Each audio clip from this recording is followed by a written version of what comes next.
वंदे मातरम मित्रों, आप सभी का धर्म विज्ञान चैनल पर स्वागत है। मित्रों, आज हम लोग चर्चा करेंगे कि अगर कुंडली में शुक्र के साथ किसी अन्य ग्रह की भी युति हो जाए तो उसका क्या परिणाम होगा। लाल किताब के अनुसार हमेशा पुरुष का शुक्र उसकी स्त्री होती है और स्त्री का शुक्र उसका पुरुष होता है। अगर जिस जातक की कुंडली में शुक्र की स्थिति अच्छी है, उसका प्रभाव उसके जीवन साथी पर जरूर पड़ता है, या फिर अगर शुक्र की स्थिति खराब है तो उसका भी प्रभाव उसके जीवन साथी पर जरूर पड़ता है, अपने निजी संबंधों पर जरूर पड़ता है। सबसे पहले कुंडली में बुध की स्थिति को चेक करना बहुत जरूरी है। लाल किताब के अनुसार अगर शुक्र बुध के पीछे है तो यह स्थिति ठीक नहीं है, क्योंकि व्यक्ति का, जातक का अपने भोग विलास, अपने काम वासना पे बुद्धि का नियंत्रण नहीं रहता है, अतः यह स्थिति ठीक नहीं मानी जाती है। लेकिन अगर शुक्र बुध के आगे है, इसके मतलब उसके अपने निजी जीवन पर, अपने निजी संबंधों पर, अपने भोग विलास पर बुद्धि का पूर्ण नियंत्रण होगा, और यह एक आदर्श स्थिति लाल किताब मानती है। इसके अतिरिक्त यह भी देख लेना चाहिए कि इस युति पर किसी पाप ग्रह की दृष्टि ना पड़ रही हो, या कोई पाप ग्रह इस युति में उस भाव में साथ में ना बैठ गए हों। अगर ऐसा होता है तो भी इसकी शुभता में न्यूनता आ जाती है।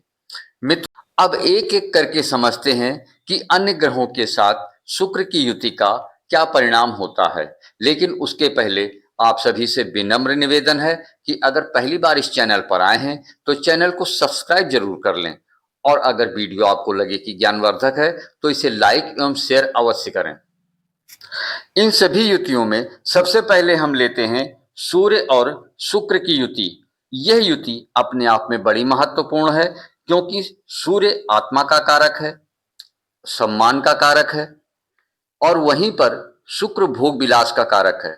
अगर इन दोनों की युति हो जाती है तो जिस कुंडली में यह युति होती है, जातक बहुत ही चुंबकीय व्यक्तित्व का स्वामी होता है, उसका आकर्षण, उसका तेज बहुत ही अच्छा होता है। अक्सर ऐसे लोग फिल्म इंडस्ट्री में, ग्लैमर की दुनिया में, मीडिया के क्षेत्र में राज करते हुए देखे गए हैं। लेकिन यह इतना संवेदनशील योग है कि जरा सी कमी, जरा सी पाप ग्रहों की दृष्टि इस पूरे युति को बर्बाद कर देती है।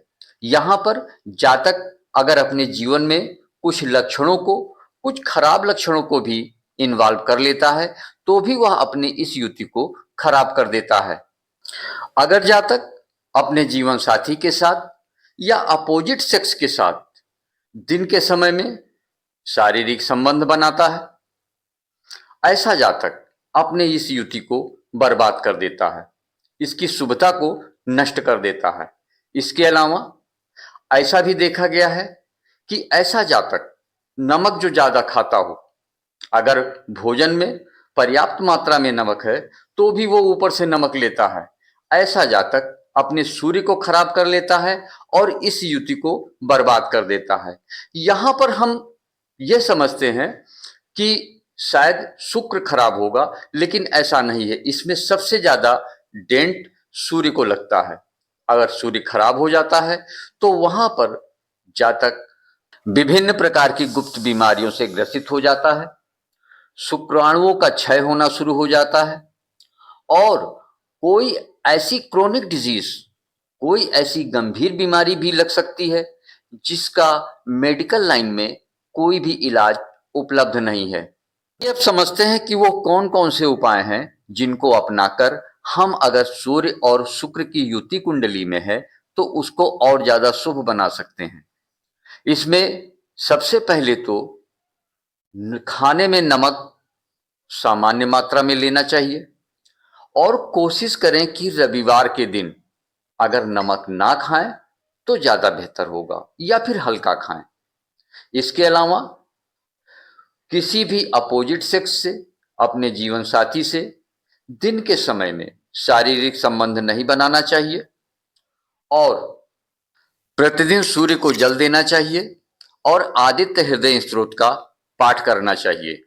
अगर इतना कर लिया जाए तो यह युति काफी शुभ प्रभाव देती है, काफी अच्छा फल देती है। आइए मित्रों, अब बहुत ही अद्भुत कॉम्बिनेशन पर बात करते हैं शुक्र और चंद्रमा की युति की। लाल किताब में इसे सास बहू का झगड़ा भी कहा गया है। जिस जातक की कुंडली में युति होती है उसके घर में सास बहू में कभी नहीं बनती है। अगर जातक चाहता है कि उसके घर में शांति रहे, उसके घर में कलह न हो, तो ऐसे जातक को अपने घर से दूर, अपने माताजी से दूर ही निवास करना चाहिए। अपने जीवन साथी को दूर रखना चाहिए। अक्सर ऐसा देखा गया है, इस युति का जातक, इसको लग्जीरियस भोजन बहुत पसंद है।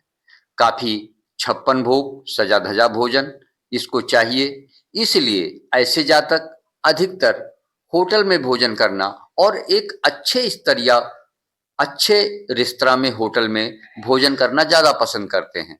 ऐसे लोगों को चाहिए कि घर में जो भोजन करें उसको काफी सजा धजा के, काफी एक जो कहा जाता है कि पंचम भोजन, जिसमें सारी चीजें उपलब्ध हों, ऐसा भोजन घर में भी अगर उपलब्ध कराया जाए तो यह जातक के लिए बहुत शुभ माना जाता है।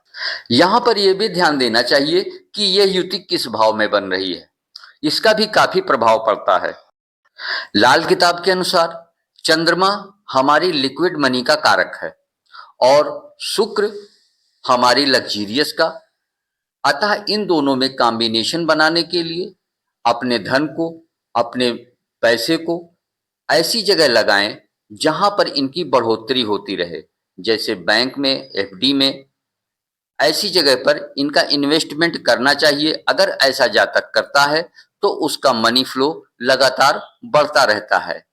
अगर यह योग ज्यादा परेशान कर रहा हो, जीवन में ज्यादा परेशानी हो, तो उसका एक बहुत ही महत्वपूर्ण उपाय बता रहा हूं, उसको 45 दिन तक लगातार कंटिन्यू करना चाहिए। अगर 45 दिन इस उपाय को कर लिया जाए तो जीवन में और घर में जो भी कलहपूर्ण वातावरण है या जो भी परेशानियां हैं वो स्वतः समाप्त हो जाती हैं। इसके लिए देसी गाय का कच्चा दूध ले लें और देसी गाय के ही दूध का निकला हुआ मक्खन, इन दोनों चीजों को शिव मंदिर में ले जाकर शिवलिंग पर पहले जल अर्पित करें, उसके बाद दूध अर्पित करें और उसके बाद फिर मक्खन अर्पित करें। अगर कंटिन्यू 45 दिन ऐसा कर लिया जाए तो शुक्र और चंद्रमा की इस युति में जो भी अशुभता है वो पूर्ण रूप से शुभता में बदल जाती है। आइए मित्रों, अब बात करते हैं शुक्र और मंगल के युति की। महापराक्रमी युति है ये, लेकिन जहां तक अब तक हमने देखा है यह युति केवल पुरुष की कुंडली में ही ज्यादा शुभ मानी जाती है, और वो भी तब जब व्यक्ति अब मंगल की ऊर्जा को सही दिशा में लगाए, यानी रोज एक्सरसाइज करे, रोज पसीना बहाए, तो मंगल और शुक्र की युति शुभ परिणाम देती है। लेकिन अगर वहीं पर मनुष्य हर समय चिड़चिड़ा बना रहे, हर समय गुस्सा दिखाए, हर समय अग्रेसिव रहे, तो ये युति खराब फल देती है। ऐसा व्यक्ति कर्जे में घिरता जाता है और जीवन में कोई भी तरक्की नहीं कर पाता है। वहीं पर अगर स्त्री की कुंडली में यह योग हो और वो भी अगर सप्तम भाव में बन जाए तो ये बहुत ही खराब युति मानी जाती है। ऐसे लोगों का मल्टीपल कनेक्शन, अगर उस युति पर किसी शुभ ग्रह की प्रभाव न पड़ रहा हो, दृष्टि न पड़ रही हो, तो मल्टीपल कनेक्शन ऐसे लोगों के देखे जाते हैं। समय रहते अगर इन दुर्योगों का उपाय न किया जाए, इस अशुभता का उपाय न किया जाए, तो ऐसा जातक ऐसी ऐसी बीमारियां, ऐसी ऐसी शारीरिक रोगों को चपेट में आ जाता है जिसका इलाज संभव नहीं है। वो सामाजिक मान प्रतिष्ठा भी खो देता है, अपना वैवाहिक जीवन भी नष्ट कर लेता है। अगर समय पर इसका नियंत्रण ना किया जाए, इसका उपाय ना किया जाए, तो ऐसा जातक धूर्त, मक्कार और धोखेबाज बनता चला जाता है। डीप मेडिटेशन इस दुर्योग को तत्काल समाप्त कर देती है।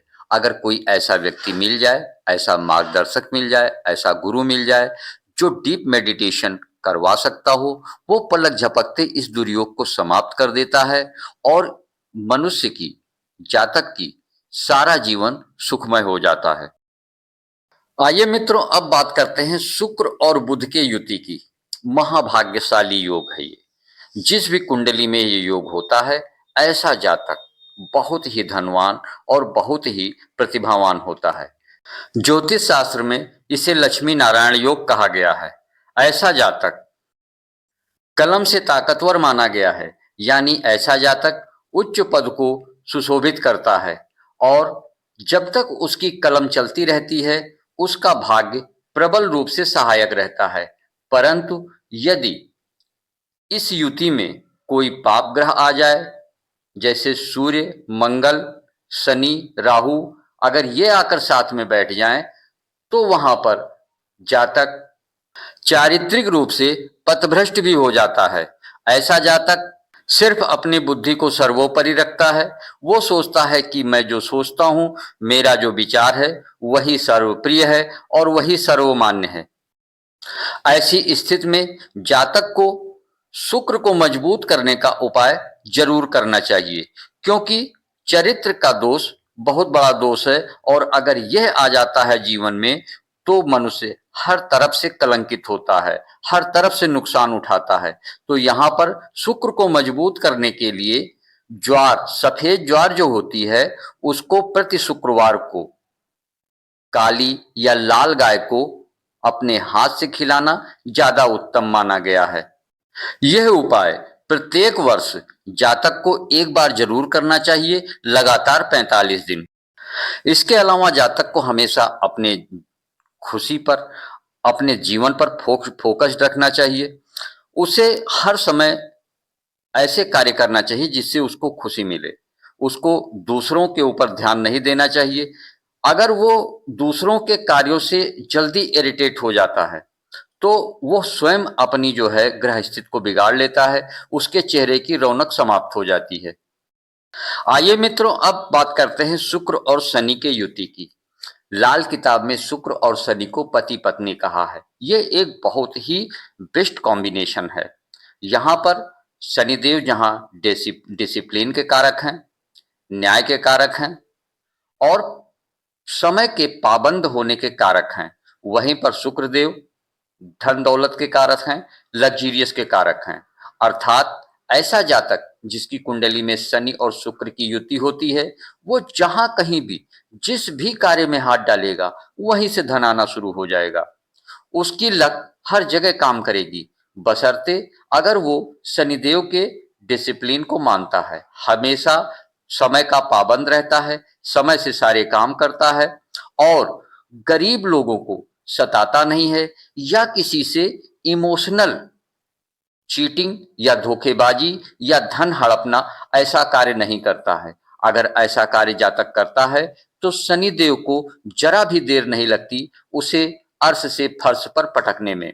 फिर वो उसकी हेल्थ, उसकी वेल्थ सब छीनना शुरू कर देते हैं।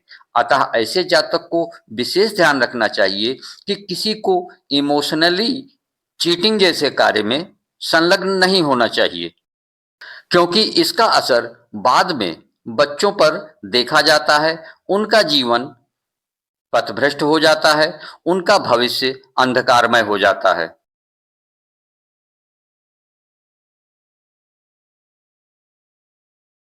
आइए मित्रों, बात करते हैं शुक्र और राहु के युति की। राहु जहां एक छलिया और मायावी ग्रह है, वहीं पर शुक्र धन दौलत लग्जीरियस का ग्रह है। इन दोनों की युति होने पर राहु चूंकि विदेश का कारक भी है, अगर ऐसा जातक अपने जन्म स्थान से दूर जाकर अपना जीविकोपार्जन करे, तो वो बहुत सफल होता है और सब कुछ, धन दौलत बंगला गाड़ी सब कुछ उसे प्राप्त होता है।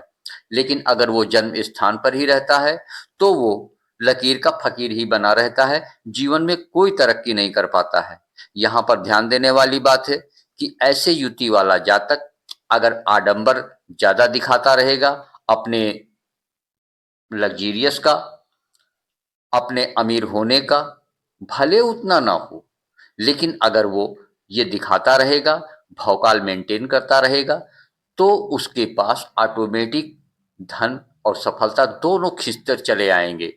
हमेशा ऐसे इंसान को क्वालिटी मेड कपड़े पहनना चाहिए, क्वालिटी मेड भोजन करना चाहिए, क्वालिटी मेड जगह पर रहना चाहिए और ऐसे इंसान को हमेशा एक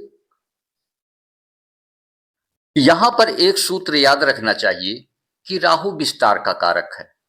वो जिस भी भाव में बैठा है, उन चीजों को, वो जिस ग्रह के साथ युति कर रहा है, उन चीजों को हमेशा बढ़ा चढ़ा के समाज में पेश करना चाहिए, दिखाना चाहिए।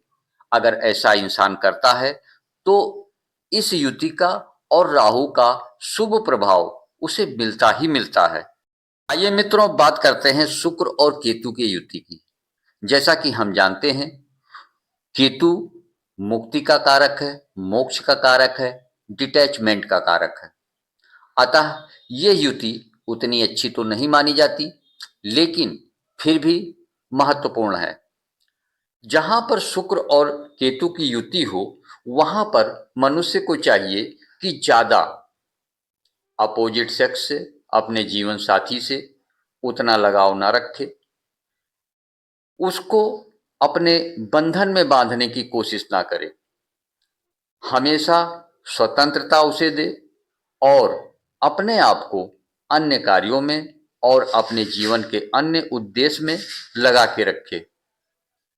क्योंकि अक्सर ऐसा देखा गया है कि यह युति जिस जातक की कुंडली में होती है, वो जिससे भी लगाव रखेगा वो इंसान उससे दूर हो जाता है। जिससे भी वो लगाव कर लेता है वो चीज उससे दूर हो जाती है। अतः ऐसे जातक को अपने प्रेम को प्रदर्शित नहीं करना चाहिए, अपनी भावनाओं को व्यक्त नहीं करना चाहिए। अगर चाहता है कि वो शख्स, वो उसका प्यार, वो उसका जीवन साथी जीवन भर उसके साथ बना रहे,